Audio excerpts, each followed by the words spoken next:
Hello guys, welcome to my channel Raj पे study में आप लोग का स्वागत है। और आरआरबी ग्रुप डी में लाइट चैप्टर से बहुत ज़्यादा हर एक शिफ्ट में क्वेश्चन पूछे जा रहे हैं और देर ना करते हुए स्टार्ट करते हैं। लाइट क्या है?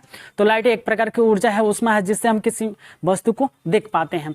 लाइट को बताया था न्यूटन ने, यानी कि लाइट में जब प्रकाश एक स्थान से दूसरे स्थान पर किस प्रकार जाता है, किस माध्यम से जाता है, तो लाइट न्यूटन ने बताया था कि लाइट जो है वो कण के माध्यम से एक स्थान से दूसरे स्थान तक जाता है। यानी कण का सिद्धांत किसने दिया था? तो न्यूटन ने। दूसरे वैज्ञानिक हाइजेन एक वैज्ञानिक थे जिसने बताया था कि प्रकाश जो है तरंग के माध्यम से एक स्थान से दूसरे स्थान तक जाता है। तो यानी कि हमारे न्यूटन भैया उन्होंने बताया था कि कण का सिद्धांत उसने दिया था। आपसे पूछता है कि प्रकाश की कण का सिद्धांत किसने दिया था? तो सर आइजैक न्यूटन ने दिया था। प्रकाश का तरंग सिद्धांत किसने दिया था? तो हाइजेन ने दिया था। प्रकाश वैद्युत प्रभाव, इसका खोज किसने किया था? हर्ट्ज ने किया था। कब किया था? तो भाई 1903 में किया था। आधुनिक विचारधारा, यानी कि अभी तक जितने भी प्रकाश के बारे में हम पढ़ते हैं वो कण के माध्यम से और तरंग के माध्यम से, ठीक है। उसके बाद प्रकाश का वेग का पता सबसे पहले रोमन नाम के वैज्ञानिक ने किया था। ये कब किया था? तो 1676 में किए थे रोमन। भाई रमन मत समझिएगा, रमन जो सीवी रमन थे वो 1930 में उनको नोबेल पुरस्कार मिला था, वो भी स्पेक्ट्रम के खोज में, ठीक है। तो यहाँ पे सीवी रमन नहीं है, क्या है? रोमर है। रोमर ये सबसे पहले प्रकाश का वेग का पता किया, और प्रकाश का जो वेग होता है निर्वात में सबसे ज्यादा होता है, यानी कि 3 लाख किलोमीटर पर सेकेंड। 3 × 10⁸ मीटर प्रति सेकेंड बोलिए, या 3 × 10⁵ किलोमीटर। किलोमीटर होगा तो 10⁵ हो जाएगा, और मीटर प्रति सेकेंड होगा तो क्या होगा? 8 हो जाएगा। तो ये हो जाएगा 3 × 10⁸ मीटर प्रति सेकेंड। अगर किलोमीटर होगा यहाँ पे तो ये क्या हो जाएगा? 5 हो जाएगा, या 3 लाख बोल दीजिए। प्रकाश की चाल कितनी होती है निर्वात में? 3 लाख किलोमीटर। और भाई आपसे पूछ दे कांच में कितनी होती है? तो 2 लाख किलोमीटर पर सेकेंड। पानी में कितना होता है? 2.25 लाख किलोमीटर पर सेकेंड।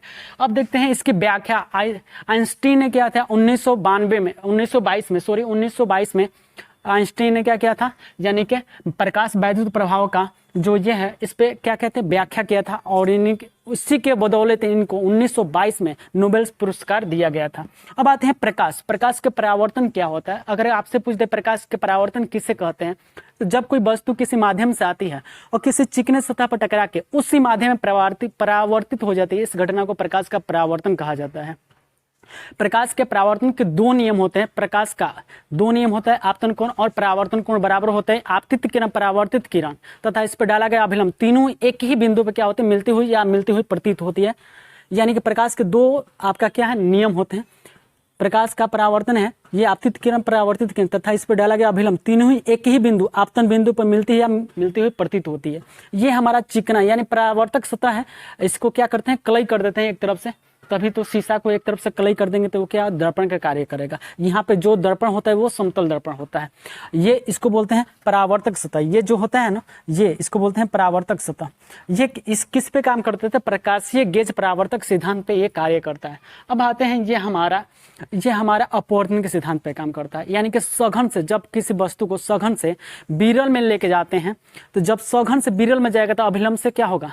दूर भागेगा, और जैसे ही विरल से सघन में जाएगा तो अभिलंब के पास आ जाएगा। इस घटना को प्रकाश का अपवर्तन कहा जाता है। आपसे कोई पूछ दे प्रकाश का अपवर्तन किसे कहते हैं, तो कह दीजिएगा किसी माध्यम से, यानी कि सघन माध्यम से विरल में जाएगी तो अभिलंब से दूर हटेगी, और जैसे ही विरल से सघन में जाएगी तो अभिलंब की तरफ मुड़ जाएगी। इस घटना को प्रकाश का अपवर्तन कहा जाता है। यानी कि यहाँ पे देखिए ये क्या है? हमारा सघन यानी कि कांच है, ये क्या है? मान लीजिए विरल यानी पानी मान सकते हैं, ठीक है। जब प्रकाश सघन से विरल में आ रही है तो अभिलंब से क्या हो रही है? दूर भाग रही है। इस घटना को प्रकाश का अपवर्तन कहा जाता है। प्रकाश का अपवर्तन sin I/sin R होता है, या μI/μR कह सकते हैं। इसको एस्नेल का नियम कहा जाता है। अब कहते हैं इसमें अपवर्तन के 3 रूल होता है। अपवर्तनांक जो होता है इसको म्यू से सूचित करते हैं। अपवर्तनांक को किससे सूचित करते हैं? म्यू से। म्यू का सिंबल ये है। प्रकाश का अपवर्तनांक का जो सूत्र होता है वो होता है निर्वात में प्रकाश की चाल बटे माध्यम में प्रकाश की चाल, ये पहला सूत्र। दूसरा होता है अपवर्तनांक बराबर 1/sin c। यानी क्या होता है? तो क्रांतिक कोण होता है। क्रांतिक कोण किसे कहते हैं?